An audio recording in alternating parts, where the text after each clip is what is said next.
ஆந்திர நாட்டில் ஒரு அரசர் இருந்தார். அந்த அரசர்கிட்ட ஒரு அமைச்சர் இருந்தார். அந்த அமைச்சர் பேர் ராயண பாஸ்கர். அவர் ஒரு பெரிய அறிவாளி. அது மட்டும் இல்லை, மிகச்சிறந்த கொடையாளி. யார் எது கேட்டாலும் இல்லைன்னு சொல்ல மாட்டாராம். அதன் காரணமாகவே அவர்கிட்ட இருந்த செல்வம் நாளுக்கு நாள் குறைஞ்சிக்கிட்டே வந்துட்டு தான். கடைசியில் குடும்பத்துக்குன்னு எதுவும் வைக்காமலே அவர் போய் சேர்ந்துட்டார். மகனும் இறந்துட்டார். அந்த குடும்பத்தில் மிஞ்சி இருந்தது அவருடைய மருமகள், ஒரு பேரன், அவ்வளவுதான். இருந்த ஒரே சொத்து பழுதடைஞ்ச ஒரு வீடு. அந்த அம்மா மற்ற வீடுகளில் வேலை செஞ்சு தன்னுடைய பிள்ளைய படிக்க வச்சுக்கிட்டு வராங்க. அந்த புள்ள ஒரு பெரிய வள்ளலுடைய பேரனுங்கிறது அந்த பள்ளி வாத்தியார்களுக்கும் தெரியும். அதனால் அவங்களும் இவங்ககிட்ட கொஞ்சம் அன்பாகவும் அக்கறையாகவும் பழகி பாடம் சொல்லி கொடுத்துக்கிட்டு இருக்கிறாங்க. ஒரு நாள் ஒரு புகழ்பெற்ற கவிஞர் ஒருத்தர் அந்த பள்ளிக்கூடத்துக்கு வந்திருக்கிறார். ஆசிரியர்கள்கிட்ட பேசிக்கிட்டு இருந்தப்போ ஒரு செய்தியை சொன்னாராம். ராயண பாஸ்கருங்கிற வள்ளல் எனக்கு நிறைய உதவிகள் செஞ்சிருக்கார், என்னை பாராட்டி பரிசுகள்லாம் கொடுத்துருக்கிறார். அந்த வள்ளல் வாழ்ந்த கிராமத்தை பார்க்கணுங்கிறதுக்காக தான் இப்போ இங்கே வந்திருக்கிறேன் அப்படின்னாராம். ஆசிரியர் உடனே இந்த பையனை கூப்பிட்டு, இதை பாருங்கள், இவன் யார் தெரியுமா? நீங்கள் குறிப்பிடுகிற அந்த வள்ளலின் பேரன் அப்படின்னு அறிமுகப்படுத்தினாராம். கவிஞரின் கண்களில் ஆனந்த கண்ணீர். அந்த பரவச நிலையிலேயே அந்த வள்ளலை பற்றி கவி பாட ஆரம்பிச்சுட்டாராம். இந்த சின்ன பையன் அதை கேட்டிருக்கிறான். உடனே என்ன பண்ணான் தெரியுமோ? தன் கையில் அணிஞ்சிருந்த ஒரு பொன் வளையலை கழட்டி அந்த கவிஞருக்கு பரிசாக கொடுத்துட்டானான். எல்லாருக்கும் ஆச்சரியம். தாத்தா இருக்கும் நிலையில் கொடுத்தார், பேரன் இல்லாத நிலையிலையும் கொடுக்குறான். பையனை எல்லாரும் பாராட்டினாங்களாம். இருந்தாலும் அவனுக்குள்ள ஒரு பயம் எதுவும் ஆரம்பமாச்சு. பள்ளிக்கூடம் விட்டு வீட்டுக்கு வரும்பொழுது அந்த பயம் இன்னும் அதிகமாயிட்டுது. அம்மா என்ன சொல்லுவாங்களோ தெரியலையே, ஏதோ திடீர்னு தோணிச்சு வளையல கட்டி கொடுக்கணும்னு கொடுத்துட்டோம். குடும்பம் இருக்கிற நிலையில் இப்படி நான் செஞ்சது தப்பா? வீட்டு செலவுக்கே அம்மா எவ்வளவு கஷ்டப்படுறாங்க, வீட்டுக்கு போனதும் என்ன நடக்குமோ தெரியலையே அப்படின்னு நினச்சி பயந்துக்கிட்டே அவன் வீட்டுக்குள்ளே அடி எடுத்து வைக்கிறான். அம்மா கூப்பிட்டு சாப்பாடு போட்டாங்க. அவங்க கண்ணில் படக்கூடாதுங்கிறதுக்காக ஒரு கையை பின்னாடி மறைச்சிக்கிட்டே இருந்தான். அம்மா இதை கவனிச்சிட்டாங்க. ஏய், உன் கையை ஏன் அப்படி வச்சிருக்கிற?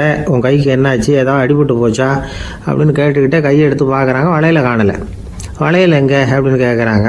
இவன் தயங்கிக்கிட்டே நடந்ததை சொல்கிறான். அது கேட்டதும் அந்த அம்மாவோட முகம் கோபத்தால் சவுந்து போச்சான். முட்டாளே, என்ன காரியம் பண்ண அப்படின்னு கன்னத்தில் அரைஞ்சிட்டாங்களாம். அம்மா, என்னை அடிக்காத, ஏதோ தெரியாமல் தப்பு பண்ணிட்டேன் அப்படின்ட்டுருக்கான். மகனே, வளையலை கொடுத்ததுக்காக நான் உன்னை அடிக்கலை அப்படிங்க, பின்ன எதுக்கு அடித்தேன்னு கேட்டிருக்கான். உன் பாட்டனார் ஒரு பெரிய வள்ளல். அவர் எதையும் பாதி வேலையை செய்யறதில்ல. அவருடைய பேரை நீ அரைகுறை வேலை செஞ்சுட்டு வந்திருக்கிற அப்படின்னாங்களாம். என்னம்மா சொல்கிறேன்ருக்கான். நீ ஒரே ஒரு வளையலை மட்டும்தானே கழட்டி கொடுத்துருக்குற. கொடுக்குறதா இருந்தால் ரெண்டையும் சேர்த்துல கொடுத்துருக்கணும்.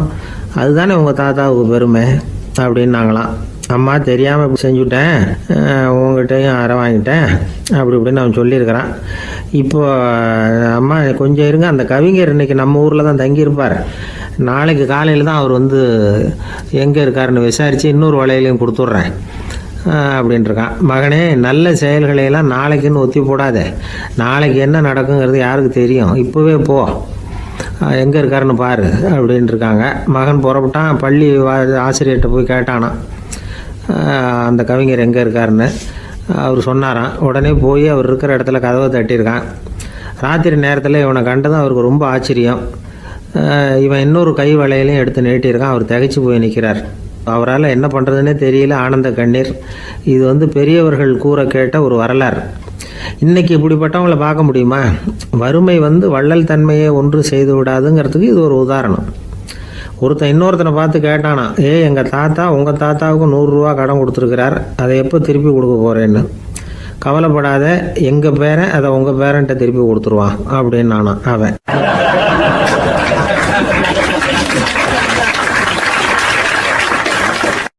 எனக்கு வாழ்க்கையே வெறுத்து போச்சு சார் அப்படின்னு சொல்லிட்டு ஒருத்தர் வந்தார்.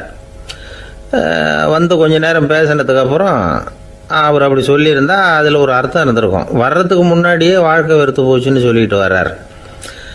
என்ன சார் விஷயம்னு விசாரித்தோம். எங்கள் வீட்டில் தினம் 3 வேளையும் ஒரே மாதிரி சாப்பாடு சார், வித்தியாசமே கிடையாது. இப்படியே 3 மாதமாக சாப்பிட்டுக்கிட்டு இருக்கிறேன். அதை விட பட்டினி கிடந்து செத்துடலாம்னு தோணுது அப்படின்னார். ஒரு பெரியவர் சொன்ன தத்துவத்தை சொல்கிறதுக்கு ஆள் கிடைக்காம தவிச்சுக்கிட்டு இருந்தோம். இப்போ ஒருத்தர் கிடைச்சிட்டார். விட்டுலாமா? உடனே அவரை உட்கார வச்சு சொல்ல ஆரம்பிச்சிட்டோம். அதாவது நாம் அனுபவிக்கிற உணர்வுகளில் களிப்பு, மகிழ்வு, ஆனந்தம், இது 3க்கும் ஒன்றுக்கு ஒன்று வித்தியாசம் உண்டு. மேம்போக்காக பார்க்குறதுக்கு இது 3 ஒன்று மாதிரி தோணும். ஆனால் அது அப்படி இல்லை. களிப்புங்கிறது உடம்பை பொறுத்தது, மகிழ்வுங்கிறது மனசை பொறுத்தது, ஆனந்தம்ங்கிறது ஆன்மாவை பொறுத்தது. இப்படி இந்த 3 வகையான அந்த சுவைப்புகளின் தன்மையும் வேற வேற. இப்போ முதல்ல களிப்புங்கிறத எடுத்துக்குவோம். நம்ம புலன்களுக்கு களிப்பை தரக்கூடிய பொருள்களுக்கு சில விசேஷ குணம் உண்டு. அது எப்படின்னா, சீக்கிரமே சலிப்பை உண்டு பண்ணும். ஒருத்தர் அந்த பொருளை எடுத்துக்கிட்டால் அது இன்னொருத்தருக்கு குறைஞ்சிரும். உணவு, உடை இதெல்லாம் களிப்பை தரக்கூடிய பொருள்கள். இப்போ உதாரணத்துக்கு, ஒரு சாப்பாட்டு மேசையில் ஒரு பாத்திரத்தில் 10 இட்லி இருக்குது.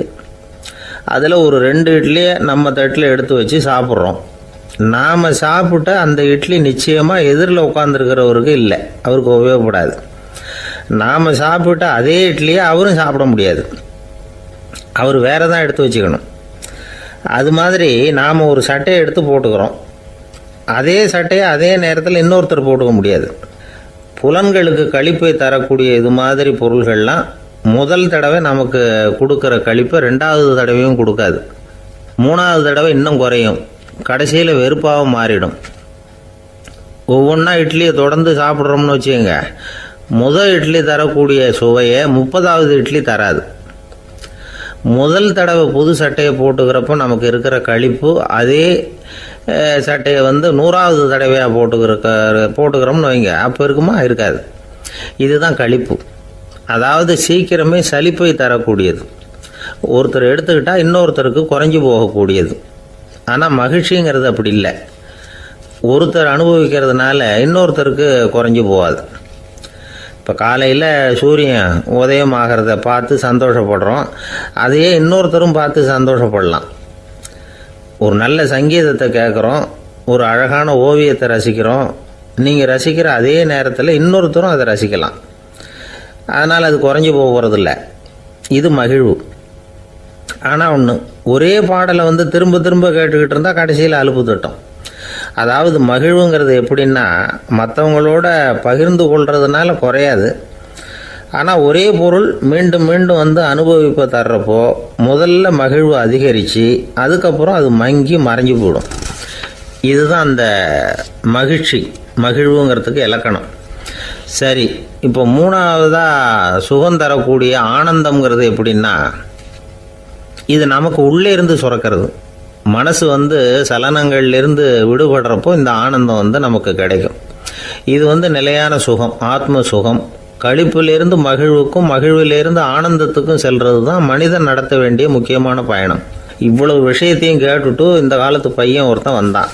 சார், இப்போ நீங்கள் ஒரு சாப்பாட்டு மேசையில் ஒரு 10 இட்லி வைக்கிறீங்க, என்ன உட்கார வைங்க, எதிரில் இன்னொருத்தனை உட்கார வைங்க, நான் களிப்பு மகிழ்வுலாம் தாண்டி நேரடியாக ஆனந்தத்துக்கு பயணம் பண்ணி காட்டுறேன் அப்படின்னா. ஒன்றும் புரியல அவன் சொன்னது. அது எப்படி, என்ன பண்ணுவ நீ அப்படின்னு சொல்லி கேட்டோம் ஆச்சரியமாக. 2 இட்லி சாப்பிட்டா தானே சார் களிப்பு, நான் 10 இட்லியும் மொத்தமாக சாப்பிட்ருவேன், அடுத்தவனுக்கு எதுவும் கிடைக்காது, அவனுக்கு கிடைக்காதபடி நாமே சாப்பிட்டுடுறோம்ல, அதுதானே நமக்கு ஆனந்தம் அப்படின்னு அதுக்கு ஒரு விளக்கம் சொல்கிறான்.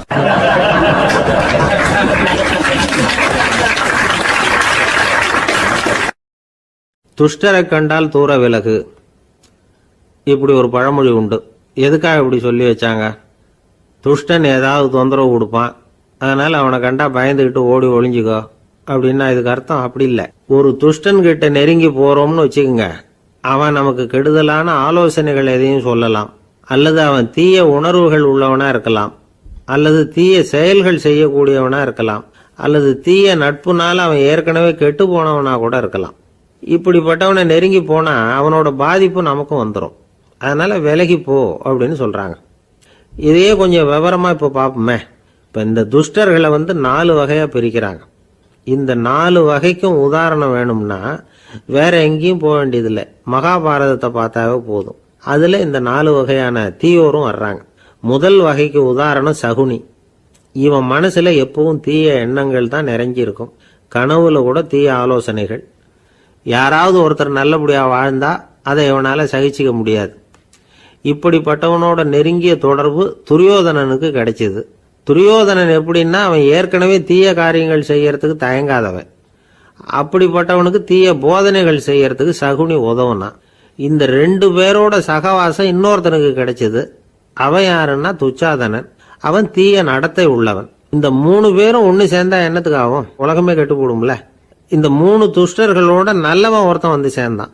அவன் தான் கர்ணன். கர்ணன் இயல்பாகவே உத்தம குணம் உள்ளவன்.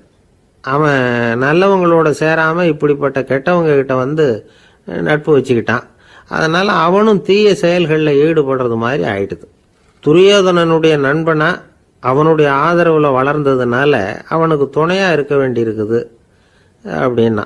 நட்பு உரிமையினால் உதவி புரிய வேண்டியது சரிதான், அது தப்புன்னு சொல்ல முடியாது. இருந்தாலும் தீய செயல்களுக்கு உதவி செய்கிறது சரியில்லை. புத்தி பலம் புஜ பலம் எல்லாம் இருந்தால் கூட தெய்வ பலம் இல்லைன்னா ஜெயிக்க முடியாது. கர்ணன் மகா வீரன். இருந்தாலும் கடைசியில் அவன் கதி என்னாச்சு? அவங்ககிட்ட எல்லா நல்ல குணங்களும் இருந்தது. இருந்தாலும் ஏன் இப்படி ஆச்சு? தீயவர்களுடைய சேர்க்கை தான் காரணம். அவங்களோட சேர்ந்ததுனால இவனையும் அப்படியே நினைக்க ஆரம்பிச்சுட்டாங்கல்ல.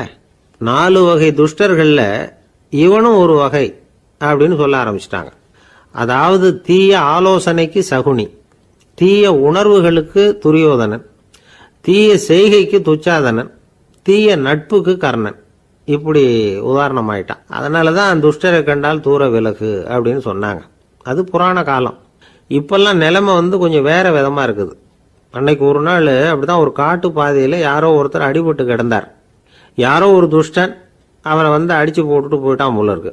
அந்த வழியாக போன ஒருத்தர் பரிதாபப்பட்டு அவனை போய் தூக்குனார். ஆறுதல் சொன்னார், இதை பாருங்க, இந்த வழியாக எப்பவும் தனியாக வரக்கூடாது. ஏன்னா இங்கே ஒரு ரவுடி இருந்துக்கிட்டு வர்றவங்க போகிறவங்களெல்லாம் வழிப்பறி பண்ணிக்கிட்டு இருக்கிறதா கேள்விப்பட்டிருக்கிறேன் அப்படின்னாராம். இனிமே அப்படி கேள்விப்பட மாட்டீங்க அப்படின்னு நானா அந்த ஆள். ஏன்னு கேட்டிருக்காரு இவர். அவன் சொல்லியிருக்கான், நான் தான் சார் அந்த ரவுடி. இந்த வழியாக போனவங்க கிட்ட தகராறு பண்ணேன். அவங்க தான் என்ன இப்படி அடித்து போட்டு என்கிட்ட இருந்த பணத்தையெல்லாம் பிடிங்கிட்டு போட்டாங்க சார். காலம் ரொம்ப கெட்டு போச்சு அப்படின்னு நானா ரொம்ப பரிதாபமா.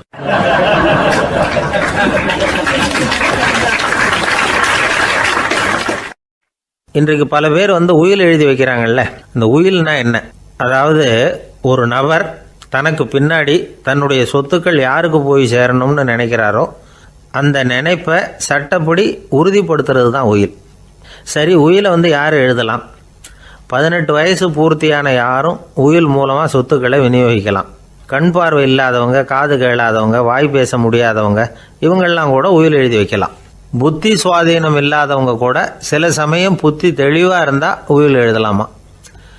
குடிபோதையில் இருக்கிறவங்க, தாங்கள் என்ன செய்கிறோங்கிறது தெளிவாக அறிய முடியாதவங்க, நோய் நொடியில் இருக்கிறவங்க, இவங்கெல்லாம் உயில் எழுத முடியாது. ஒருத்தரை நிர்பந்தப்படுத்தி ஏமாற்றி அல்லது சுய நினைவில்லாத ஒருத்தர்கிட்ட எழுதி வாங்கி வைக்கிற உயில் செல்லாது. உயிலை இந்த முறையில் தான், இந்த படிவத்தில் தான் எழுதணும்னு சட்டத்தில் விதி எதுவும் கிடையாது. இதுக்கு முத்திரை கட்டணமும் கிடையாது. உயிலை வெற்று காகிதத்தில் எழுதலாம். அச்சடிக்கணும், டைப் அடிக்கணுங்கிற அவசியம் கூட இல்லை. கையாலேயே கூட எழுதலாம். எழுதி இருக்கிறது புரியணும், அவ்வளவுதான். குறைந்தபட்சம் 2 சாட்சிகளை வச்சுக்கிட்டு உயில் எழுதுகிறவர் அதில் கையெழுத்து போடணும். கையெழுத்து போட தெரியாதுன்னா இடது கை பெருவிரல் ரேகை வைக்கலாம். உயில் சாசனத்துக்கு சாட்சிகள் கையெழுத்து இல்லைன்னாலும் அது செல்லாது. அப்புறம் பிரிவிலேஜ்டு வில் அப்படின்னு இருக்கு. அதுக்கு மட்டும் சாட்சிகள் தேவையில்லை. அது என்னென்னா, இந்த விமானப்படை, கப்பல் படை அல்லது யுத்தத்தில் பணிபுரியும் நபர்கள் அவங்கெல்லாம் இருக்கிறாங்க இல்லையா, அப்படிப்பட்டவங்க எழுதுகிற உயில் அது. அதுக்கு சில விசேஷ சலுகைகள் உண்டு.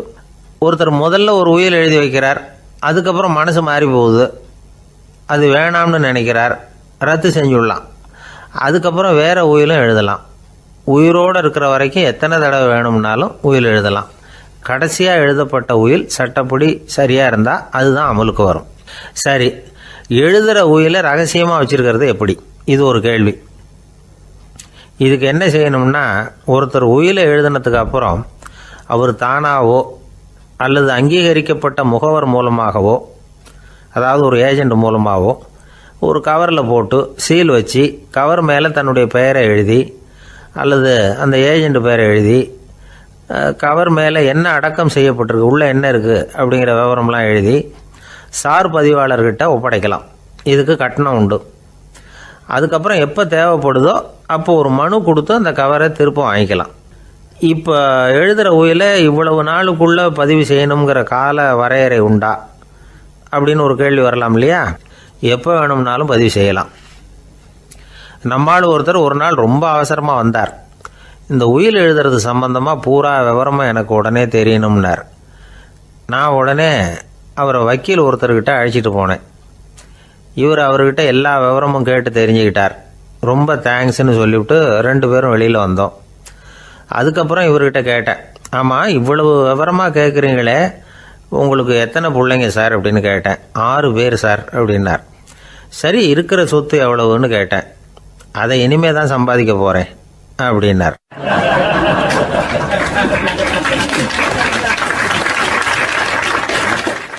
ஒரு ஊரில் ஒரு மன்னர் இருந்தார்.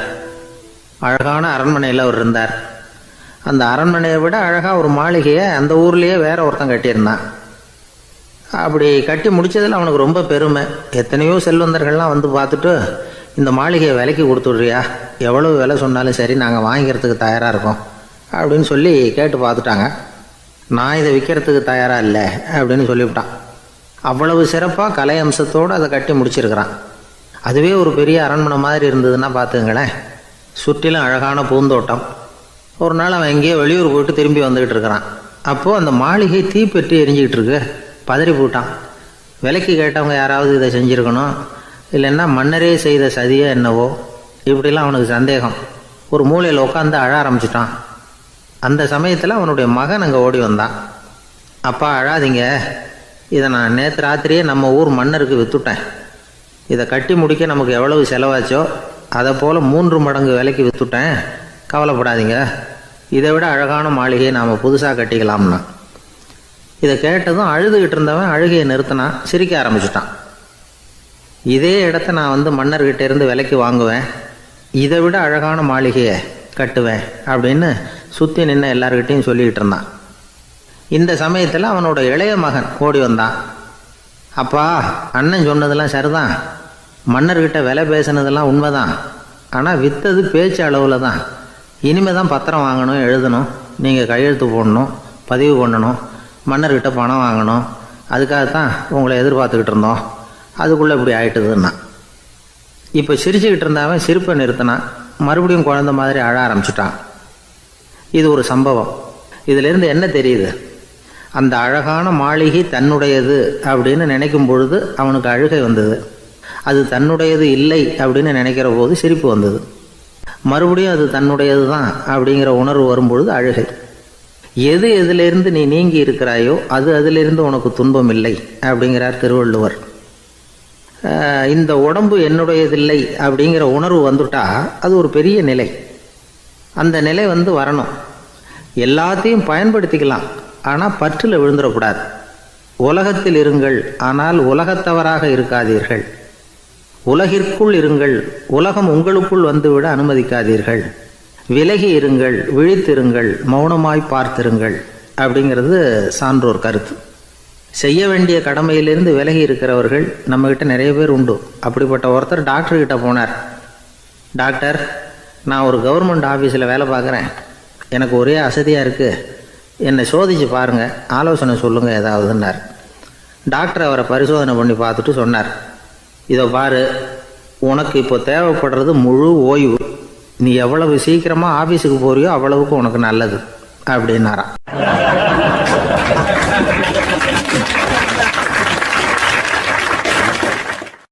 ஒரு ஊரில் ஒரு ஆள் இருந்தான். கற்பனையிலேயே காலத்தை கடத்திக்கிட்டு இருந்தான். ஒரு நாள் ஒரு மரத்தடியில் உட்காந்துருந்தான். அவனுக்கு பசிக்கிற மாதிரி தெரிஞ்சுது. உடனே கற்பனையிலேயே சாப்பிட ஆரம்பிச்சிட்டான். அதாவது எதிரில் இலை போட்டு சாப்பாடு போடப்பட்டிருக்கிறதாகவும் அதை இவன் சாப்பிட்றதாகவும் நினச்சிக்கிட்டு கையை மட்டும் வாய்க்கும் தரைக்குமா அப்படியும் இப்படியும் கொண்டுகிட்டு போய் பாவனை பண்ணிக்கிட்டே இருக்கிறான். தூரத்தில் இருந்து பார்க்குறவங்களுக்கு இவன் ஏதோ பலமான விருந்து சாப்பிட்டுக்கிட்டு இருக்கிறான் அப்படின்னு தான் தோணும். அது மாதிரியே பண்ணிக்கிட்டு இருந்தான். அந்த வழியாக ஒரு சன்னியாசி வந்துக்கிட்டு இருந்தார். இவனை பார்த்தார். என்ன இவன் இப்படி பண்ணிகிட்டு இருக்கிறானே அப்படின்னு நினச்சாரு. கொஞ்ச நேரம் அவனையே உத்து பார்த்துக்கிட்டு இருந்தார். இவரை பார்த்ததும் அவன் இன்னமும் சுவாரஸ்யமாக சாப்பிட ஆரம்பிச்சிட்டான்.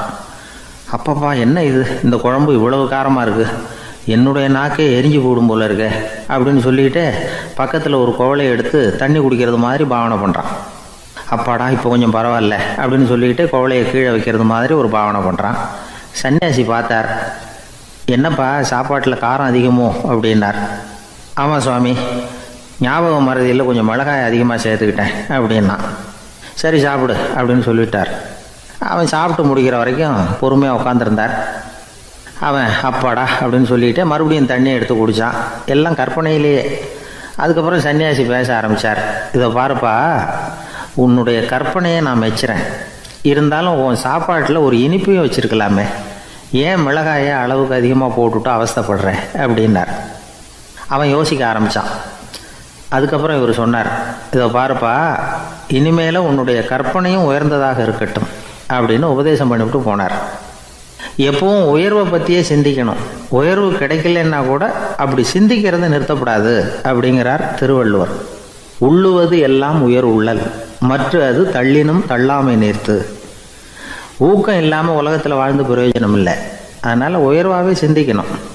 அது நம்மளை ஊக்கப்படுத்தும். இது பெரியோர் வாக்கு. இந்த உலகத்தில் கற்பனையிலேயே வாழ்கிற சில கஞ்சர்களும் உண்டு. அதாவது 2 கஞ்சர்கள், 2 பேரும் பக்கத்து பக்கத்து ஊரில் இருந்தாங்க. பொங்கல் சமயம் ஒரு கஞ்சன் தன்னுடைய மகனை கூப்பிட்டான். இதை பாருப்பா, பக்கத்து ஊரில் என்னுடைய நண்பன் ஒருத்தன் இருக்கிறான். அவனுக்கு பொங்கல் பரிசு ஏதாவது கொடுக்கணும்.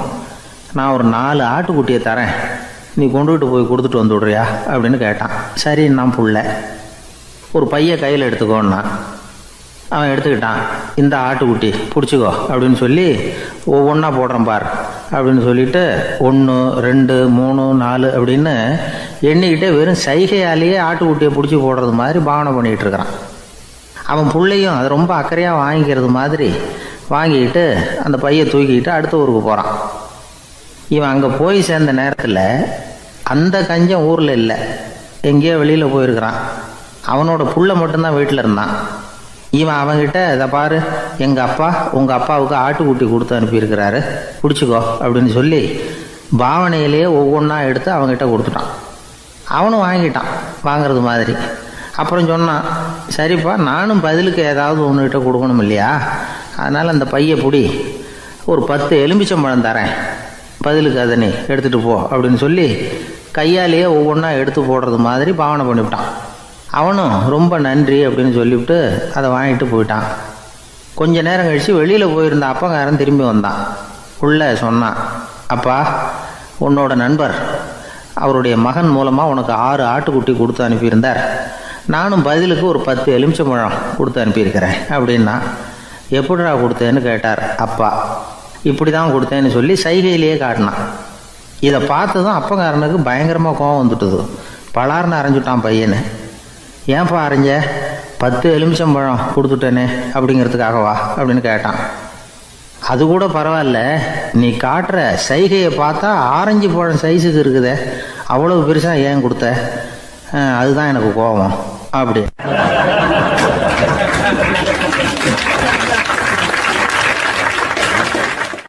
ஒரு நண்பர் யாருக்கோ ஃபோன் பண்ணிக்கிட்டு இருந்தார். அவர் பேசி முடித்ததும் நான் அவரை பார்த்து, இப்போ ஃபோன் பண்ணிங்களே, அந்த ஃபோன் நம்பர் என்ன அப்படின்னு கேட்டேன். அவர் தலையை சொரிஞ்சுக்கிட்டார், ஞாபகம் வரலன்னார். சரி சார், அதை விடுங்க, உங்கள் மனைவி பேர் என்ன அப்படின்னு கேட்டேன். மாலதின்னார். என்ன சார் இது வேடிக்கை, கொஞ்ச நேரத்துக்கு முன்னாடி பேசின ஃபோன் நம்பர் மறந்து போச்சு, எப்போவோ கல்யாணம் பண்ணிக்கிட்ட மனைவி பேர் மறக்கலை, அதை கரெக்டாக சொல்லிவிட்டீங்களே அப்படின்னு கேட்டேன். அவர் என்ன ஒரு மாதிரியாக பார்த்தார். அவர் அப்படி என்னை பார்த்ததில் ஒன்றும் தப்பு இல்லை, ஏன்னா நாம் எல்லாருமே அப்படி தானே, ஒரு குறிப்பிட்ட காரியத்துக்காக தொலைபேசியில் ஒருத்தட்ட பேசுகிறோம், அதுக்கப்புறம் அந்த எண் நமக்கு அனாவசியம், அதனால் மறந்துடுறோம். இதுக்கு பேர் தான் தற்காலிக ஞாபகம். ஆனால் மனைவி பேரை மறந்துட முடியுமா? முடியாது. அது அவசியமான ஒன்று. அடிக்கடி அந்த பேரை உபயோகப்படுத்துகிறோம், அதனாலேயும் அது முக்கியங்கிறதுனாலேயும் அதை மறக்கறதில்லை. இதுக்கு பேர் நிரந்தர ஞாபகம். சரி, இந்த தற்காலிக ஞாபகம், நிரந்தர ஞாபகம், இது 2 ஞாபக அளவுகளையும் கட்டுப்படுத்துறது எது அப்படின்னா மூளைக்குள்ளே நடக்கிற மின்சார நடவடிக்கைகள் தான். தற்காலிக ஞாபகம் ஒரு மின்னல் மாதிரி தோன்றி மறையுது. நிரந்தர ஞாபகம் ஒரு படிவம் போல் மூளையில் படிஞ்சுடுது. ஒரு சம்பவத்தின் பல பிரதிகள் மூளையில் பல்வேறு பகுதிகளிலேயும் படிகிறதுனால ஒன்று மறைஞ்சாலும் மறந்தாலும் இன்னொன்று மறையறதில்லை. இப்படிப்பட்ட நிலைமையில தான் இந்த தொண்டையில் இருக்கு, வாயில் வரமாட்டேங்குது சார் அப்படிமா. ஒருத்தருக்கு எந்த துறையில் ஆர்வமும் ஈடுபாடும் அதிகமோ அது சம்பந்தமான ஞாபக சக்தி அதிகமாக இருக்கும். தொழிலை விரும்புகிற ஒரு டெலிஃபோன் ஆப்ரேட்டருக்கு எண்கள்லாம் நல்ல ஞாபகம் இருக்கும். அது மாதிரி கவிஞர்களுக்கு வார்த்தைகள் நல்ல ஞாபகத்தில் இருக்கும். இது ஒரு பக்கம் இருந்தாலும் ஒரு மூளை எண்களை விட எழுத்துக்களை விட படங்களை ரொம்ப சுலபமாக ஞாபகத்தில் வச்சுக்குது. புரிஞ்சுக்கிற தன்மை, அனுபவம், புத்தி கூர்மை இது கூடி குறையிறத பொறுத்து ஞாபக சக்தியும் ஏறும் இறங்கும். இப்போ உதாரணத்துக்கு ஒரு பையனுக்கு படித்தது எதுவும் ஞாபகத்தில் இல்லைன்னா அவன் அதை சரியாக புரிஞ்சுக்கலைன்னு அர்த்தம். இந்த மறதிங்கிறது எந்த சமயத்தில் ஒரு பிரச்சனை ஆகுது தெரியுமா? உங்களுக்கு வேண்டியப்பட்ட ஒருத்தரை ஞாயிற்றுக்கிழமை சாயந்தரம் சரியாக 5 மணிக்கு கடற்கரைக்கு வர சொல்லிவிட்டு அந்த நேரத்தை மறந்துவிட்டா அது பரவாயில்ல, வர சொன்னதையே மறந்துவிட்டா தான் நிலைமை மோசம்னு அர்த்தம். இப்படி இருந்தால் இது சிகிச்சை எடுத்துக்க வேண்டிய நிலைமைங்கிறத புரிஞ்சுக்கணும். ஆமாம், இதுக்கும் மருந்து இருக்குது. ஆனால் மூளை குறிப்பிட்ட அளவுக்கும் கீழே இயங்குறப்போவோ இன்னொன்று சொல்லுவாங்க, இந்த நியூரோ டிரான்ஸ்மிட்டர் அப்படின்னு சொல்லுவாங்க. அப்படிங்கிற மூளை ரசாயனம் ரொம்பவும் குறைஞ்சி போகிறப்போ மட்டும்தான் உபயோகப்படும். டாக்டர் என்ன சொல்கிறாங்க தெரியுமா? மூளையை பொறுத்த வரைக்கும் அதில் ஞாபக சக்தி அதிகமாக உள்ள மூளை, மறதி உள்ள மூளை அப்படின்னு ஒன்றும் கிடையாது அப்படிங்கிறாங்க. நினைவு வச்சுக்கிறதுக்கு பயிற்சி அளிக்கப்பட்ட மூளை, பயிற்சியற்ற மூளை அப்படின்னு வேணும்னா சொல்லலாம் அப்படின்னு சொல்கிறாங்க. அதனால் நம்ம ஞாபக சக்திங்கிறது நம்மக்கிட்ட இருக்கிற பயிற்சி, முயற்சி இதை பொறுத்து தான் அமையும். ஒருத்தர் ஒரு பென்சிலை எங்கேயோ வச்சுக்கிட்டு தேடிக்கிட்டு இருந்தார். அப்புறம் என்னமோ தீவிரமாக யோசனை பண்ணி அதை ஞாபகப்படுத்தி பார்த்துக்கிட்டு இருந்தாராம். எதிரில் உட்காந்துருந்தவர் சொன்னார், பென்சிலை தானே தேடிக்கிட்டு இருக்கீங்க, அது உங்கள் வலது காதில் இருக்குது சார் அப்படின்னாராம் அவர். இதுக்கு அவர் சொல்லியிருக்காரு, பென்சிலை வலது காதில் தான் வச்சுருக்கேங்கிறது எனக்கு நல்லா ஞாபகம் இருக்குது, ஆனால் எது வலது காதுங்கிறது தான் மறந்து போச்சு அப்படின்னாராம். அவர் அதை தான் யோசிச்சுட்டு இருந்திருக்கிறார்.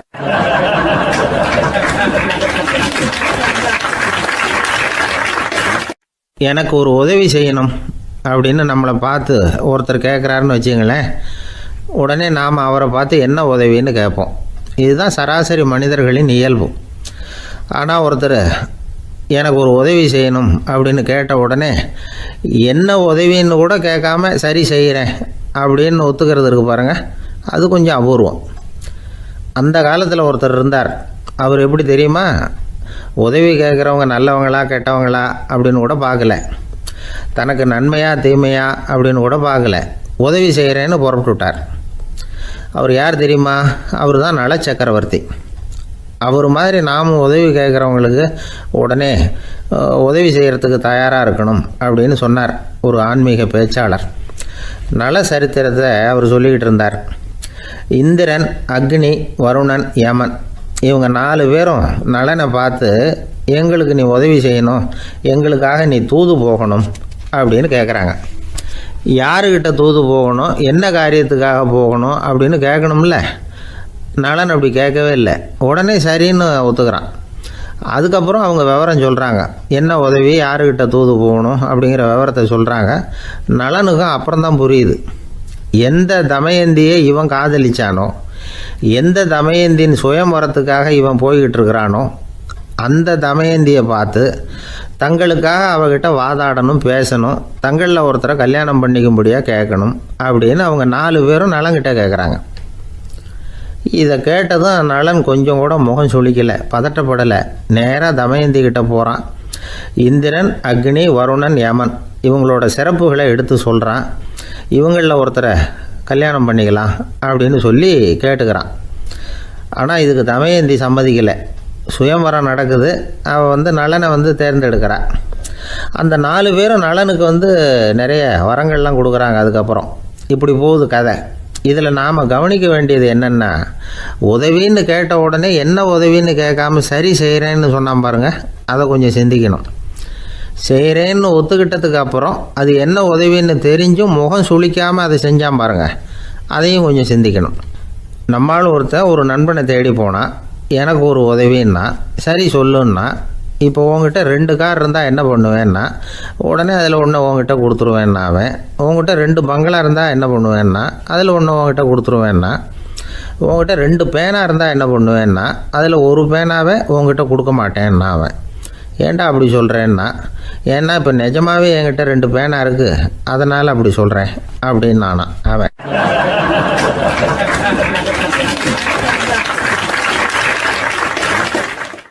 காலை நேரம் கடற்கரை ஓரம் காலை வீசிக்கிட்டு கையை வீசிக்கிட்டு ஏதோ சண்டைக்கு போகிற சிப்பாய் மாதிரி எல்லாரும் நடந்து போயிட்டுருக்குறாங்க. நடைப்பயிற்சி. அதில் நமக்கு தெரிஞ்ச ஒருத்தர் எதிரில் வந்தார் ரொம்ப வேகமாக. என்ன சார் வாக்கிங்க அப்படின்னு கேட்டோம். அவரால் ஆமாம்னு பதில் சொல்ல முடியல, அவ்வளவு கஷ்டம். மூச்சு விடுறதுக்கே வாயை திறந்து மூடிட்டு இருக்கிறார். எங்கே பேசுறது? கொஞ்சம் நின்று நிதானித்து மூச்சு விட்டுட்டு அதுக்கப்புறம் சொன்னார் ஆமாம் அப்படின்னு. என்ன சார் இவ்வளவு வேகம்னோ? உங்கள் பேச்சை கேட்டுவிட்டு தான் சார் நடக்க ஆரம்பித்தோம். நீங்கள் தான் அடிக்கடி சொல்லிகிட்டு இருந்தீங்க நடக்கிறது நல்லதுன்னு. அன்னையிலேருந்து ஆரம்பிச்சுட்டேன். ஆனால் ரொம்ப கஷ்டமாக இருக்குது சார். இப்போ பாருங்கள், உங்கள்கிட்ட சுலபமாக பேசக்கூட முடியல, மூச்சு வாங்குது, உடம்பு கூட வலிக்கிறது மாதிரி இருக்குது அப்படின்னு அவர் பாட்டுக்கு பேச ஆரம்பிச்சிட்டார். உங்களை யார் சார் இவ்வளவு வேகமாக நடக்க சொன்னது? வேகத்தை குறைங்க, மெதுவாக நடங்க அப்படின்னோம். நீங்கள் நடக்கிறதுனால என்னென்ன சௌகரியம்னு அன்றைக்கி சொன்னீங்களே தவிர சௌகரியமாக நடக்கிறது எப்படின்னு சொல்லலையே அப்படின்னார் அவர். இன்னமும் லேசாக மூச்சு வாங்கிக்கிட்டே சொன்னால் கூட இவர் சொல்கிறதுலே ஒரு நியாயம் இருக்குது. அதனால் இந்த நடைப்பயிற்சி பண்ணுறவங்க கவனிக்க வேண்டிய சில முக்கியமான குறிப்புகள் இருக்குது. அது என்னென்னங்கிறத அவங்க தெரிஞ்சுக்கணும். அது தெரிஞ்சு வச்சுக்கிறது நல்லது. இதெல்லாம் மருத்துவ நிபுணர்கள் சொல்கிற குறிப்புகள். அவங்க என்ன சொல்கிறாங்க தெரியுமா? உங்கள் வயசு 40க்கு மேலேயா? உங்கள் எடை இருக்க வேண்டியதை விட 10 கிலோ அதிகமாக இருக்குதா? நீங்கள் புகை பிடிக்கிறவரா? இதய நோய், இரத்த நாள நோய், உயர் இரத்த அழுத்தம் இப்படி ஏதாவது உங்களுக்கு உண்டா? அப்படின்னா நீங்கள் உங்கள் இஷ்டத்துக்கு வரிஞ்சு கட்டிக்கிட்டு நடைப்பயிற்சி பண்ண ஆரம்பிச்சிடாதீங்க. முதல்ல ஒரு மருத்துவ பரிசோதனை பண்ணிக்கோங்க, அதுதான் நல்லது அப்படின்னு அவங்க சொல்கிறாங்க. நடக்கிறப்போ, உடற்பயிற்சி செய்கிறப்போ மார்பு பகுதியில் அல்லது வேறு எங்கேயாவது தொடர்ந்து வலி இருந்ததுன்னா பயிற்சியை நிறுத்தி விட்டு டாக்டரை போய் பார்க்கணும். நடைப்பயிற்சி பண்ணுறப்போ உங்கள் சக்திக்கு தகுந்த மாதிரி மெதுவாக அதிக கஷ்டம் இல்லாமல் முன்னேறலாம். அங்கே என்ன போட்டியாக வைக்கிறாங்க? முந்திக்கிட்டு போய் என்ன பண்ண போகிறோம்? பரிசாக வாங்க போகிறோம். அதனால் நிதானம் அவசியம் அப்படிங்கிறது அவங்க ஆலோசனை. தொந்தரவு கொடுக்காத ஷூ, ட்ரெஸ்ஸு இதுகளை உபயோகப்படுத்துங்க. பாதத்தில் ஆடு தசை இருக்குல்ல, அங்கே ஏதாவது பிரச்சனை இருந்ததுன்னா டாக்டரை பாருங்கள். இந்த பாதத்தில் வலி வரும் அந்த இடத்துல. வெயில் காலமாக இருந்தால் தலைக்கு தொப்பி வச்சுக்கோங்க. பனியில் நடந்தாலும் அப்படி தான். தலையை பத்திரமா பார்த்துக்குங்க. நம்மக்கிட்ட ஏதோ கொஞ்சம் உருப்படியாக தெரியறது அது தானே. உடற்பயிற்சிக்கு முன்னாடி பின்னாடி பயிற்சி செய்கிறப்போ நிறைய தண்ணி குடிக்கலாமா. முதல் 1 மாதத்துக்கு கொஞ்சம் தளர்த்தியாக சாவகாசமாக நடக்கலாம். மணிக்கு 3 அல்லது 4 கிலோமீட்டர் வேகம்னு வச்சுங்களேன். அதுக்கப்புறம் வேகத்தை அதிகப்படுத்தலாம். மணிக்கு 6 அல்லது 8 கிலோமீட்டர் அளவுக்கு நடக்கலாம். நல்லா கையை வீசிக்கிட்டு நடக்கணும். மூச்சு விடுற எண்ணிக்கை அதிகரிக்கணும். இது மாதிரி ஒரு 30 நிமிஷம் நடக்கலாம். தனியாக நடந்து போகிறதுக்கு உங்களுக்கு என்னமோ மாதிரி இருக்குதா? கூட யாரையாவது சேர்த்துக்குங்க. ஒரு குரூப்பாக சேர்ந்து போகலாம். நடக்கிறதுங்கிறத ஒரு சந்தோஷமான சமாச்சாரமாக ஆக்கிக்கணும். தினம் இப்படி நடக்க வேண்டி இருக்குதே அப்படின்னு புலம்பிக்கிட்டே போகக்கூடாது. சில பேர் நடக்கிறப்போ கடந்த காலத்தை அசை போட்டுக்கிட்டே போவாங்க. சில பேர் வருங்காலத்தை அசை போட்டுக்கிட்டே போவாங்க. சில பேர் முக்கியமான திட்டம்லாம் இப்படி நடக்கிறப்போ தான் தீர்மானம் பண்ணுவாங்க. நடக்கிறதுனால மன இறுக்கம் குறையுது, பரபரப்பு குறையுது, மன ஆற்றல் பெருகுது, தன்னம்பிக்கை வளருது, முதுமை தள்ளி போகுது, செயல்திறன் அதிகரிக்குது.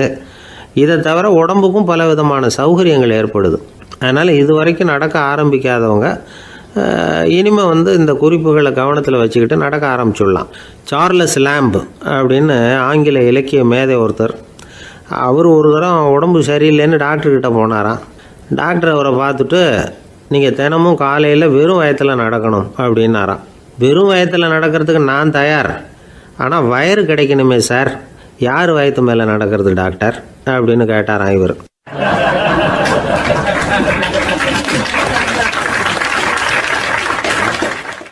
ஒரு ஊரில் ஒரு மன்னன் இருந்தான், கொடுங்கோல் மன்னன். நிறைய தொந்தரவு பண்ணிக்கிட்டு இருந்தான். அவன் ஒரு தடவை என்ன பண்ணான் தெரியுமா? ஒரு தப்பும் பண்ணாத ஒரு இளைஞனை பிடிச்சி ஜெயிலில் அடைச்சுட்டான். அந்த பையனோட சொந்தக்காரங்கள்லாம் ராஜா கிட்ட போனாங்க. அவன் ஒரு தவறும் பண்ணலை, அவனை விடுதலை பண்ணுங்க அப்படின்னு கெஞ்சி கேட்டுக்கிட்டாங்க. மன்னன் யோசனை பண்ணான். அந்த இளைஞனை கூப்பிட்டுக்கிட்டு வர சொன்னான். அவனை கொண்டாந்து ராஜா முன்னாடி நிறுத்தினாங்க. இதை பாருப்பா, உன்னை நான் விடுதலை பண்ணுவேன், ஆனால் ஒரு கண்டிஷன். அந்த நிபந்தனையை நீ நிறைவேற்றினா உனக்கு விடுதலை அப்படின்னா மன்னன். சரின்னு ஒத்துக்கிட்டான் பையன். மன்னன் கண்டிஷன் என்னங்கிறத சொன்னான். உங்ககிட்ட ஒரு செம்மறி ஆட்டை கொடுக்க போகிறேன். 1 மாதத்துக்கு அதுக்கு தேவையான தீனியையும் கொடுக்க போகிறேன். 1 மாதம் கழித்து அந்த ஆட்டை எடை போட்டு பார்ப்பேன். அந்த ஆட்டின் எடை கொஞ்சம் கூட கூடி இருக்கக்கூடாது. எடை கூடி இருந்தால் உனக்கு விடுதலை கிடையாது. என்ன சொல்கிற அப்படின்னா பையனுக்கு ஒன்றும் புரியல, பயமாக போட்டுது. குழம்பிக்கிட்டே நின்றுக்கிட்டு இருக்கிறான். சரி, ஒரு நாள் டைம் தரேன், நல்லா யோசனை பண்ணி பார்த்துட்டு நாளைக்கு உன் முடிவை சொல்லு அப்படின்னா மன்னன். பையன் கவலையோடு வெளியில் வந்தான். அங்கே ஒரு பெரியவர் நின்றுக்கிட்டு இருந்தார். அவர்கிட்ட விஷயத்தை சொன்னான். அந்த பெரியவர் இந்த பையனுக்கு காதோட காதாக ஒரு வழியை சொல்லி கொடுத்தார். அதை கேட்டதும் பையன் மறுபடியும் மன்னன் முன்னாடி நின்னா, உங்கள் நிபந்தனையை ஏற்றுக்கிறேன்னு சொன்னான். மன்னன் ஒரு ஆட்டுக்குட்டியையும் அதுக்கு 1 மாதத்துக்கு தேவைப்படுற தீவனத்தையும் கொடுக்கும்படியாக உத்தரவு போட்டான். கொடுத்தாங்க. ஓடிட்டு போயிட்டான். 1 மாதம் தினமும் தவறாமல் அந்த தீவனத்தை ஆட்டுக்குட்டிக்கு போட்டுக்கிட்டு இருக்கிறான். 1 மாதம் கழித்து அந்த ஆட்டை அரண்மனைக்கு ஓட்டிகிட்டு போனான். மன்னன் அதை எடை போட்டு பார்க்குறான். எடை கூடவே இல்லை, அப்படியே தான் இருக்குது. உடனே போட்ட நிபந்தனைப்படி அந்த இளைஞனை விடுதலை பண்ணிவிட்டான். சரி, ஆட்டுக்கு எடை கூடாமல் இருக்கிறதுக்கு அந்த பெரியவர் சொல்லி கொடுத்த யோசனை என்ன அப்படின்னா, அது வேற ஒன்றும் இல்லை. அந்த ஆட்டுக்கு எதிரில் அது கண்ணில் படுற மாதிரி ஒரு ஓநாயை கட்டி போட சொன்னார். அவ்வளவுதான். ஆட்டுக்கு ஓநாய்ங்கிறது பிறவி பகை. ஓநாயை பார்த்தா ஆடு நடுங்க ஆரம்பிச்சிரும், அவ்வளவு பயம். தினமும் அந்த ஆடு பயந்துக்கிட்டே தேனி சாப்பிட்டுது, எடை கூடல. அதுதான் ரகசியம். இது சின்ன பிள்ளைங்களுக்கான ஒரு கதை. இதிலேருந்து தெரிஞ்சிக்க வேண்டிய உண்மை என்னென்னா, நாமெல்லாம் சாப்பிட்றப்ப மனசும் உடம்பும் அமைதியாக இருக்கணும். அப்போ தான் அது உடம்புல விட்டும். அவசரத்துலேயும் பயத்துலையும் சாப்பிட்டா அது சரியாக ஜீரணமாகாது. இன்னொரு ராஜா இருந்தார். அவரும் ஒரு இளைஞனை ஜெயிலில் அடைச்சி விட்டார். விடுதலை பண்ணணும்னா ஒரு கண்டிஷன்னார். என்னன்னு கேட்டான். ஒரு ஆட்டுக்குட்டியை அவன் முன்னாடி கொண்டாந்து நிறுத்துவேன், நீ அதுக்கிட்ட ஒரு கேள்வி கேட்கணும், அதுக்கு சரியான பதிலை சொல்லணும். அப்படி செஞ்சுட்டா உனக்கு விடுதலைன்னார். இளைஞன் யோசனை பண்ணி பார்த்தான். சரின்னு ஒத்துக்கிட்டான். அது பிரகாரமே ஆட்டுக்குட்டியை பதில் சொல்ல வச்சுட்டான். என்ன நடந்தது தெரியுமா? ஆட்டுக்குட்டியை கொண்டாந்து நிறுத்தினாங்க. இவன் மெதுவாக அதுக்கிட்ட போனான். அது காதுகிட்ட போய் ஏப்ரலுக்கு அடுத்த மாதம் என்ன மாதம்னு கேட்டான். அது உடனே மேன்னு கத்திச்சு. இவன் விடுதலை ஆயிட்டான்.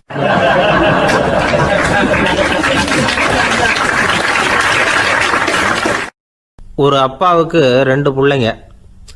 மூத்தவன் ரொம்ப அடக்கம். அப்பா எது சொன்னாலும் கேட்பான், பெரியவங்களுக்கு கீழ்ப்படிஞ்சு நடப்பான்.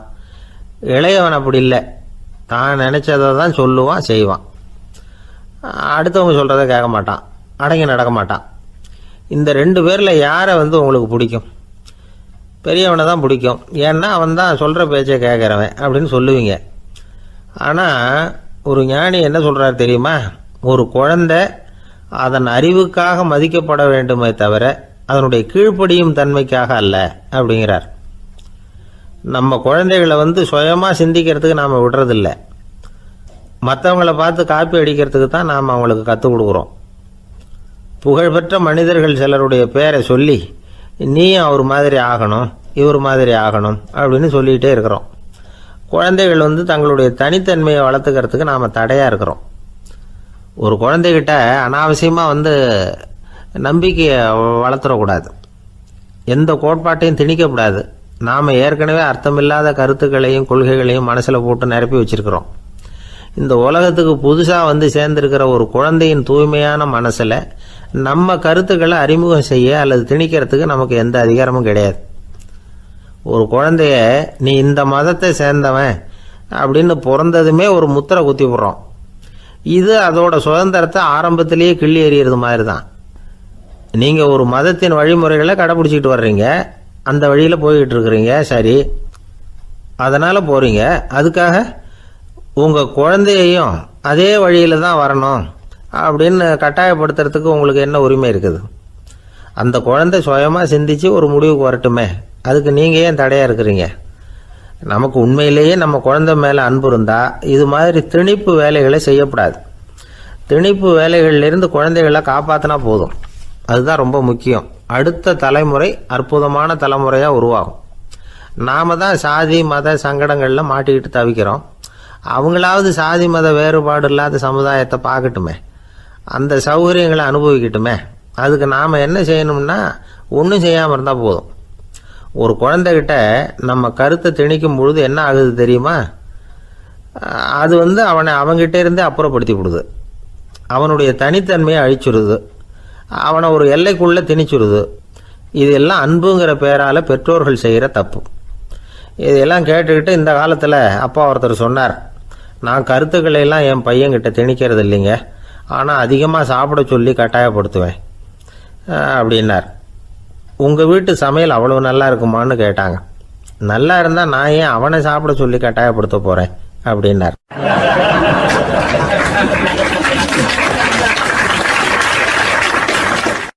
உங்கள் பையன் எப்படி சார் இருக்கான் அப்படின்னு விசாரித்தார் ஒருத்தர். அவன் என்ன சார், எதை சொன்னாலும் காதில் ஆக மாட்டேங்கிறான், அவன் பாட்டுக்கு போகிறான் வர்றான் அப்படின்னு சொல்லி அழுத்துக்கிட்டார் அப்பா. பெரியவங்க சொல்கிறத சின்ன பிள்ளைங்க கேட்கறது இல்லைங்கிறது ஒரு குறை, பெரியவங்க சொல்கிறது சின்ன பிள்ளைங்க காதிலேயே விழறது இல்லைங்கிறது ஒரு குறை. இது கொஞ்சம் சீரியஸான விஷயம், கவனித்து பார்க்கணும். ஒரு குழந்தைக்கு காது சரியாக கேட்குதா இல்லையா அப்படிங்கிறத நாம தான் கவனித்து பார்த்து கண்டுபிடிக்கணும். அதுவாக நம்மக்கிட்ட தவழ்ந்து வந்து அப்பா எனக்கு காது கேட்கல, அழைச்சிட்டு போங்க டாக்டர்கிட்ட அப்படின்னுலாம் சொல்லிகிட்டு இருக்காது. அது சரி, ஒரு குழந்தைக்கு காது சரிவர கேட்குதா இல்லையா அப்படிங்கிறத முன்கூட்டியே நாம் தெரிஞ்சுக்கிறது எப்படி? அதுக்கு சில வழி இருக்குது. உங்கள் குழந்தைய கொஞ்சம் அப்படி கவனித்து பாருங்கள்.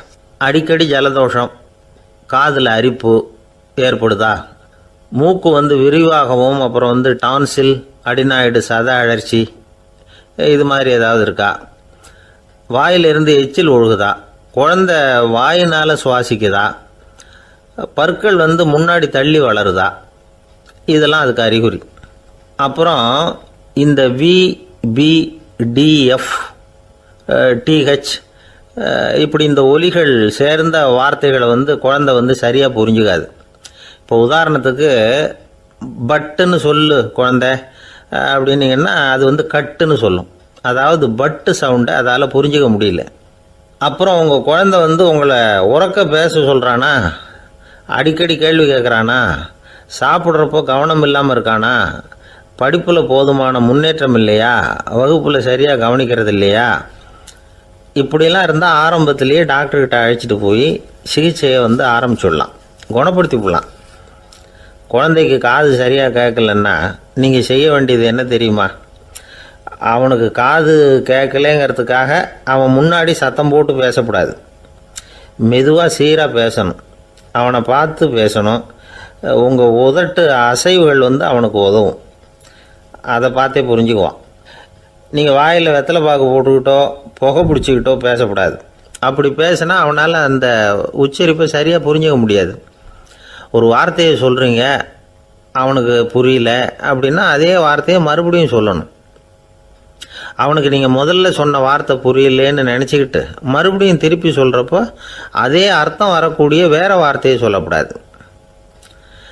இப்படிலாம் நடந்துக்கிட்டால் அவனுக்கு மன திடத்தை ஏற்படுத்த முடியும்.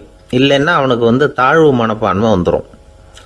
குழந்தைக்கு காது கோளாறுன்னா ஆரம்பத்திலேயே டாக்டர்கிட்ட அழைச்சிட்டு போனால் போதும், குணப்படுத்தி விடலாம். அப்புறம் பார்த்துக்கலாமே அப்படின்னு அலட்சியமாக இருந்துட்டால் தான் கஷ்டம். சில பேர் கோபத்தில் சின்ன பிள்ளைங்க காதை பிடிச்சி திருகிறது உண்டு. இது ரொம்ப தப்பு.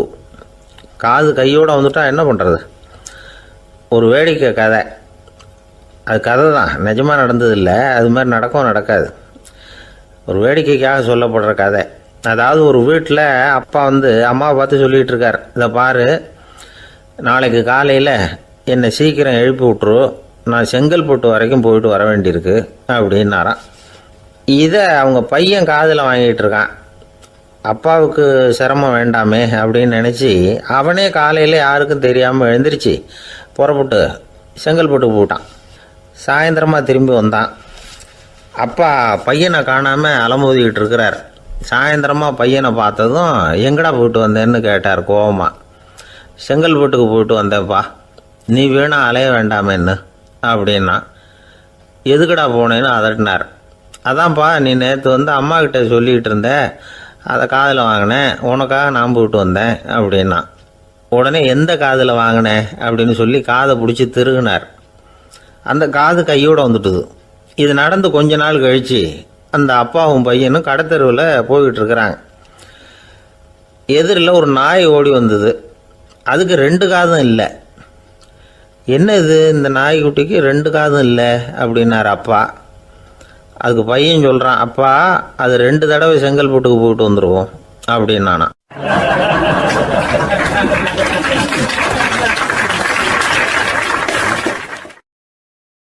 பிரிட்டிஷ் ஆட்சி நடந்துக்கிட்டு இருந்த காலம் 1920களின் கடைசி. அப்போ நடந்த ஒரு உண்மை நிகழ்ச்சி இது. ஒரு கல்யாண மாப்பிள்ளை ரயிலில் இறங்க போகிறார். அவரை வரவேற்க ஒரு ராஜ குடும்பமே காத்துக்கிட்டு இருக்குது. மங்களூர்லேருந்து இறங்குற அந்த மாப்பிள்ளை யார் தெரியுமா? ஒரு நாய். உண்மைதான், அந்த நாய்க்கு தான் கல்யாணம். சுதேசி சமஸ்தானத்து மன்னர்களில் ஒருத்தர் ஜூனாகட் மகாராஜா. அவரோட வளர்ப்பு நாய் ரோஷனாரா. அதுக்கு கல்யாணம் பண்ணி வைக்கணும்னு ஆசைப்பட்டார். மாப்பிள்ளை தேடினார். மங்களூர் மகாராஜாவோட வளர்ப்பு நாய் ஒன்று இருந்தது, பேர் பாபி. இது ரெண்டுக்கும் கல்யாணம் நடத்த முடிவு பண்ணார். திருமணத்துக்கு வேண்டிய எல்லா ஏற்பாடுகளையும் பண்ணுங்க அப்படின்னு உத்தரவு போட்டார். ஆயிரக்கணக்கான அழைப்புதழ்கள், பல சமஸ்தான மன்னர்கள், ஜமீன்தார்கள், பிரிட்டிஷ் அதிகாரிகள், பெரிய பணக்காரங்க, இப்படி நிறைய பேருக்கு அழைப்புதழ்கள் அனுப்பி வச்சாங்க. பத்திரிகையை பார்த்தவங்கெல்லாம் திகைச்சு போயிட்டாங்களாம். இருந்தாலும் என்ன பண்ணுறது, ராஜாவே அழைக்கிறார், போகாமல் இருக்க முடியுமா? அந்த சமயத்தில் நாட்டின் கவர்னர் ஜெனரலாக இருந்தவர் இர்வின் பிரபு. அவருக்கும் ஒரு பத்திரிகை போயிருக்குது. வாங்கி பார்த்ததும் அவருக்கு பயங்கர எரிச்சல். உடனே குப்பை தொட்டியில் போட்டுவிட்டாராம். மாட்சிமை தங்கிய பிரிட்டன் சக்கரவர்த்தியின் பிரதிநிதியான தன்னை கேவலம் ஒரு நாயின் திருமணத்துக்காக அழைக்கிறதா அப்படின்னு அவருக்கு ஆத்திரம். இருந்தாலும் கல்யாணம் பிரமாதமாக நடந்துதான். கல்யாணத்தன்னைக்கு பொண்ணுக்கு ஸ்பெஷல் குளியல், தண்ணீருக்கு பதிலாக வாசனை திரவியங்கள், பன்னீர், குளித்ததுக்கு அப்புறம் அலங்காரம், வைர மாலை, முத்து மாலை, ஏகப்பட்ட அலங்காரம். மாப்பிள்ளையை அழைக்கிறதுக்கு ரயில்வே ஸ்டேஷனில் ராஜ குடும்பமே காத்துக்கிட்டு இருக்குது. அவங்களோட வளர்ப்பு நாய்கள் 250. அத்தனை நாய்களுக்கும் பட்டு துணி போத்தி இருக்குது. முத்து வடங்கள் அணிவிச்சிருக்கிறாங்க. எல்லாம் ராஜ நாய்கள். அதுகளையும் வீதியில் நடக்க விடலையாம். அதுகளை சுமந்துக்கிட்டு போக அலங்கரிக்கப்பட்ட யானைகள் காத்துக்கிட்டு இருக்குதான். மாப்பிள்ளைக்கு வரவேற்பு எப்படி தெரியுமா? அது நடந்து வர்ற பாதை பூரா ரத்தன கம்பளம் விரிச்சிருக்குது. 2 பக்கமும் ராஜாங்க அதிகாரிகள் கைகட்டி நிற்கிறாங்க. அரசு படை வீரர்கள் அணிவகுப்பு மரியாதை செலுத்துகிறாங்க. அந்த நாய் ராஜ மரியாதையோடு நடந்து வருது. நகையெல்லாம் போட்டுக்கிட்டு வருது. திருமண மண்டபத்துக்கு சேருது. அங்கே கல்யாணம் அமோகமாக நடக்குது. இந்த திருமணத்தை முன்னிட்டு அந்த ஜூனாகட் சமஸ்தானத்துக்கு 3 நாள் விடுமுறை வேறு. கல்யாணத்துக்கு வந்திருந்தவங்களுக்கெல்லாம் ஏக தடபுடலாக விருந்து, நாட்டியம் எல்லாம் பிரமாதமாக நடந்து தான். இந்த கல்யாணத்தில் கலந்துக்க வந்திருந்த மற்ற சமஸ்தானத்து மன்னர்கள், தீவான்கள், அரச குடும்பத்தினர், இப்படி அவங்க 700 பேராம். அவங்க போகிறதுக்காக விசேஷ ரயில்கள்லாம் வேற விட்டுருக்காங்க. கல்யாணம் முடிஞ்சதும் அந்த நாய் தம்பதிகளோட பெரிய பெரிய மன்னர்கள்லாம் ஒன்றா உட்காந்து சாப்பிட்டாங்களாம். ஏர் கண்டிஷன் அறையில் அந்த தம்பதிகள் கொஞ்ச காலம் வாழ்ந்துருக்கிறாங்க. கொஞ்ச நாளில் மாப்பிள்ளைக்கு மரியாதை குறைய ஆரம்பிச்சுட்டுது. வெளியில் துரத்தி விட்டாங்களாம். அந்த பெண் நாய் மட்டும் ராஜ போகங்களை அனுபவித்து வந்து தான். இந்த கல்யாணத்தை பார்த்துட்டு தொடர்ந்து மற்ற சமஸ்தானத்து மன்னர்களும் நாய் திருமணங்கள் நடத்த ஆரம்பிச்சுட்டாங்களாம். இது உண்மையில் நடந்திருக்குது. இப்படி அது இருக்கட்டும். இப்போ நம்ம கதைக்கு வருவோம். ஒரு ராஜாவுக்கு ரொம்ப நாள் கழித்து ஒரு குழந்தை பிறந்து தான். அரண்மனை ஜோசியரை கூப்பிட்ருக்கார் ராஜா. ஜோசியரே, என் மகன் வருங்காலத்தில் சிறந்த வாழ் வீரனாக வரணும்னு ஆசைப்படுறேன். வருவானாங்கிறத கொஞ்சம் பார்த்து சொல்லுங்களேன் அப்படின்னாராம். ஜோசியர் சொன்னார், மன்னா, உங்கள் புள்ள வாழ் வீரனாக வர்றது கஷ்டம். ஆனால் அவரும் உங்களை மாதிரியே நாய்க்குட்டிகள் பேரில் பிரியமாக இருப்பார். அதுகளுக்கு கல்யாணமும் பண்ணி வைப்பார் அப்படின்னாராம். அது எப்படி கண்டுபிடிச்சிங்க அப்படின்னு கேட்டிருக்கார் ராஜா. அரசே, உங்கள் பிள்ளைக்கு வாழ் மேலே உள்ள பிரியத்தை காட்டிலும் நாய் மேலே உள்ள பிரியம் அதிகங்கிறதுக்கான அறிகுறி இப்போவே தெரியுது. நல்லா கவனித்து பாருங்க. அவர் வாழ்னு கத்துறாரு அப்படின்னாரு. கவனித்து பார்த்துட்டு அப்படி எனக்கு காதில் விழலையே அப்படின்னாராம் மன்னர். அதனால தான் சொன்னேன், அவர் கத்துறது வாழ்னு கத்தலை, வள்ளுன்னு கத்திக்கிட்டு இருக்கார். அதனால தான் அப்படி சொன்னேன் அப்படின்னாராம் அரண்மனை ஜோசியர்.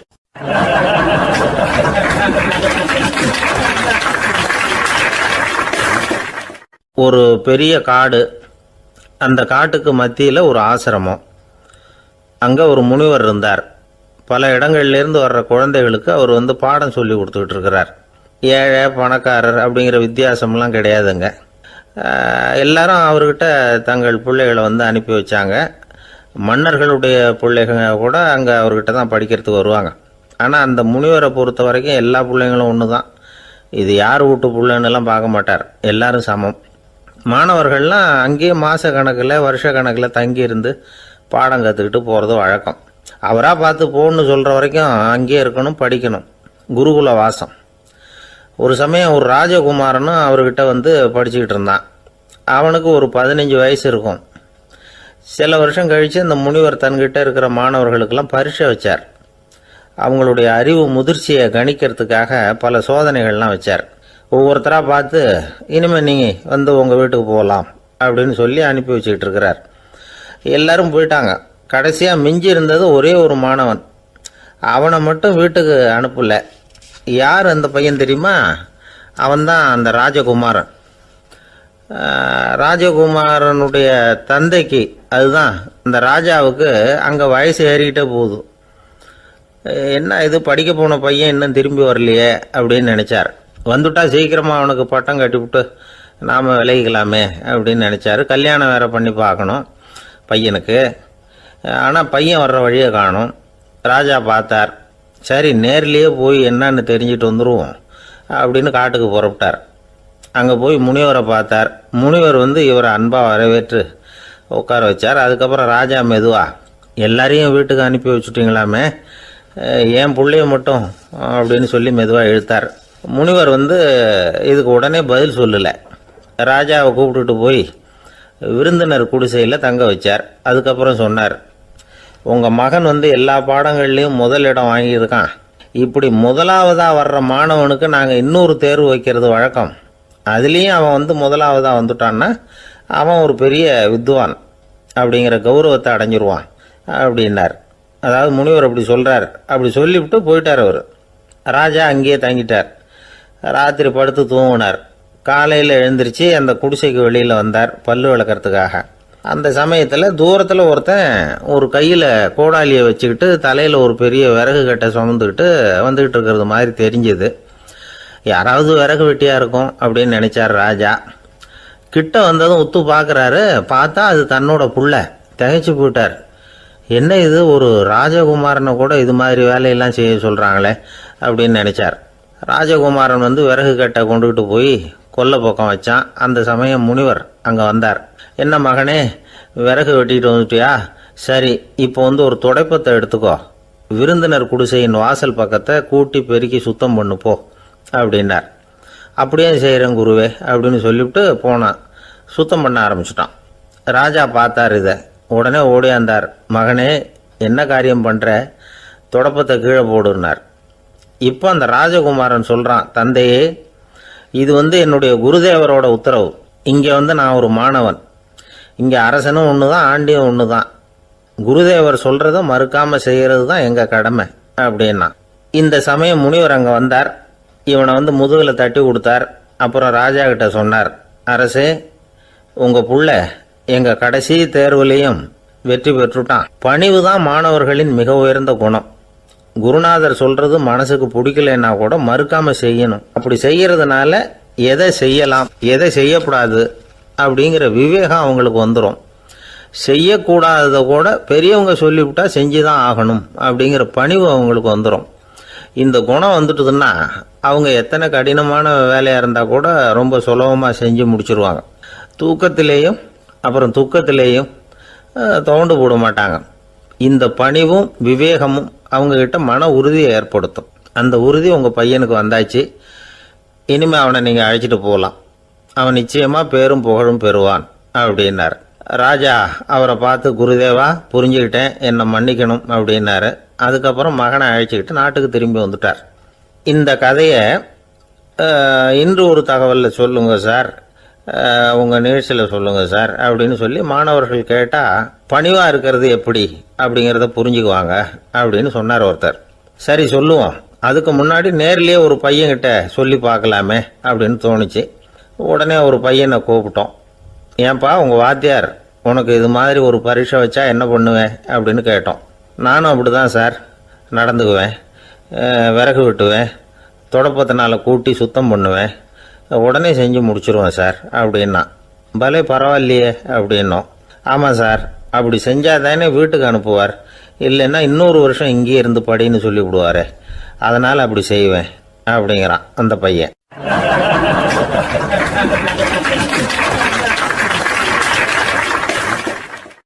ஒரே ஒரு ஊர். அந்த ஊருக்கு பேர் கொடையாளிப்பட்டி. அந்த பேருக்கு தகுந்த மாதிரி தான் அந்த ஊர் மக்களும். யார் என்ன கேட்டாலும் இல்லைன்னு சொல்லாமல் கொடுப்பாங்க. கொடையாளிகள் நிறைந்த ஊர். இனாமா மட்டும் இல்லை, கடனாகவும் பணம் கொடுப்பாங்க. யாருக்காவது அவசரமாக பணம் தேவைப்பட்டதுன்னு வச்சுக்கோங்க, அந்த ஊருக்கு போய் வாங்கிக்கலாம். பத்திரம் தேவையில்லை, சாட்சி தேவையில்லை, ஜாமீன் தேவையில்லை, எந்த உத்தரவாதமும் கேட்காம பணம் கொடுத்துருவாங்க. நம்மால் ஒருத்தனுக்கு பணம் தேவைப்பட்டது. சொந்த பந்தமெல்லாம் கேட்டு பார்த்தா யாரும் கொடுக்குற வழியாக தெரியல. எல்லாரும் அவங்கவுங்க சௌரியத்தை பார்க்குறவங்க, அடுத்தவங்க சௌரியத்தை பற்றி கவலைப்படாதவங்க. இவன் எல்லாரையும் கேட்டு பார்த்துட்டு சோர்ந்து போய் உக்காந்துட்டான். அந்த நேரம் தான் கொடையாளிப்பட்டியை பற்றி கேள்விப்பட்டான். அப்படி ஒரு ஊர் இருக்கிறது தெரிஞ்சதும் அந்த ஊருக்கு வழி கேட்டுக்கிட்டு ஒரு நாள் புறப்பட்டு போனான். வயல்காட்டு வழியாக போக வேண்டியிருந்தது. மெதுவாக நடந்து ஊர் எல்லைக்கு வந்துட்டான். 2 பக்கமும் விவசாய வேலைகள் மும்முரமாக நடந்துக்கிட்டு இருக்குது. ஏறு உழுதுகிட்டு இருக்கிறாங்க. அப்போ அங்கே ஒரு ஆளை பாம்பு கடிச்சுட்டுது. பக்கத்தில் வேலை செஞ்சுக்கிட்டு இருந்தவங்க ஓடி வந்தாங்க. அவசரமாக செய்ய வேண்டிய முதல் உதவியெல்லாம் செஞ்சு பார்த்தாங்க. பலன் இல்லை. அந்த ஆள் செத்து போட்டான். அவன் செத்து விட்டான்னு தெரிஞ்சதும் அவனை தூக்கி வரப்பு மேலே போட்டுட்டு எல்லாரும் அவங்கவுங்க வேலையை கவனிக்க ஆரம்பிச்சிட்டாங்க. அங்கே ஒரு ஆள் இவனை பார்த்து சொன்னான், ஐயா, நீங்கள் போகிற வழியில் இவன் சொந்தக்காரன், இவனுக்கு சோறு கொண்டுகிட்டு வருவான், இவன் இங்கே செத்துட்டான்னு அவங்ககிட்ட சொல்லிவிடுங்க அப்படின்னா. இவனுக்கு ரொம்ப ஆச்சரியம். என்னடா இது, பாம்பு கடிச்சுட்டுதுன்னதும் பதறி அடிச்சுக்கிட்டு ஓடி வந்தாங்க, செத்துட்டான்னதும் பேசாமல் தூக்கி போட்டுட்டு போயிட்டாங்க அப்படின்னு நினச்சிக்கிட்டே நடந்து போகிறான். எதிரில் சோறு கொண்டுக்கிட்டு ஒரு ஆள் வந்தான். இவன் விவரத்தை சொன்னான். அங்கே அவங்க சொந்தக்காரன் பாம்பு கடிச்சு செத்து போட்டான் அப்படின்னா. அவன் கொஞ்ச நேரம் அமைதியாக நின்னான். அதுக்கப்புறமா அங்கேயே வரப்பில் உட்காந்து கொண்டுகிட்டு வந்த சோத்தை தானே சாப்பிட்டு முடித்தான். பேசாமல் எழுந்திரிச்சு திரும்பி போயிட்டான். கொஞ்சம் கூட பதறல, அழலை. இப்படியும் ஒரு ஊரா அப்படின்னு நினச்சி ஆச்சரியப்பட்டுக்கிட்டே இவன் ஊருக்குள்ளே போனான். ஒரு பெரிய மனுஷனை பார்த்து பணம் கேட்டான். அவரும் இவனோட பேரையும் ஊரையும் மட்டும் விசாரிச்சுக்கிட்டு தேவையான பணத்தை கொடுத்துட்டார். பணத்தை வாங்கிட்ட பிறகு தன்னுடைய மனசை அரிச்சுக்கிட்டு இருந்த அந்த விஷயத்தை பற்றி கேட்டான். ஐயா, வழியில் ஒருத்தன் செத்துட்டான், அவனை அப்படியே தூக்கி வரப்பில் போட்டுட்டு எல்லாரும் வயல்வெளி வேலைகளை பார்த்துக்கிட்டு இருக்கிறாங்களே அப்படின்னா. இதுக்கு அந்த பெரியவர் சொன்னார், ஆமாம், அப்படி தான் செய்வோம். வேலை முடிஞ்சு வீட்டுக்கு திரும்புகிறப்போ அவனை தூக்கிட்டு வந்து அடக்கம் பண்ணிடுவோம் அப்படின்னார். ரொம்ப ஆச்சரியமாக இருக்கே அப்படின்னா. ஏன் உங்கள் ஊரில் யாராவது செத்துட்டா என்ன பண்ணுவீங்க அப்படின்னு கேட்டார். என்ன இப்படி கேட்குறீங்க, எங்கள் ஊரில் எல்லாம் பணத்தை தூக்க விட மாட்டாங்க, ஒப்பாரி வைப்பாங்க, கட்டி புரண்டு அழுது புலம்பி தீர்த்துருவாங்க அப்படின்னா. இவன் பெரியவர் பார்த்தார். அவங்ககிட்ட கொடுத்த பணத்தை லபக்குன்னு பறிச்சுக்கிட்டார். திருப்பி வாங்கிட்டார். இவன் பதறி போய் நிற்கிறான். அவர் சொன்னார், பணத்தையே விட மாட்டேன்னு கட்டுப்பிடிச்சி அழுதா நான் கொடுத்த பணத்தை மட்டும் எப்படி திருப்பி கொடுக்க போகிறேன், போயிட்டு வா அப்படின்னு விரட்டி விட்டாரான். இந்த கதையை நண்பர் ஒருத்தர் சொன்னார். கதை வேடிக்கையாக தெரிஞ்சால் கூட இதில் கருத்து உண்டு. பணம் பிணம் இது ரெண்டையுமே விடுறதுக்கு அவ்வளவு சுலபமாக மனம் வர்றதில்லை. இந்த 2 விஷயங்கள்லேயும் அறிவார்ந்த செயல்பாடு தேவை. ஒரு பேருந்து மரத்தில் மோதி விட்டுது. எல்லாரும் அடிபட்டு முனைகிட்டு கிடக்கிறாங்க. டிரைவர், கண்டக்டர் இவங்களுக்கும் அடி. அவங்களும் ஒரு பக்கம் கிடக்கிறாங்க. ஒரு மூலையில் கிடக்கிற ஒருத்தன் மெதுவாக முக்கி முனகி கண்டக்டர்னு சத்தம் போடுறான். கண்டக்டர் மெதுவாக நகர்ந்து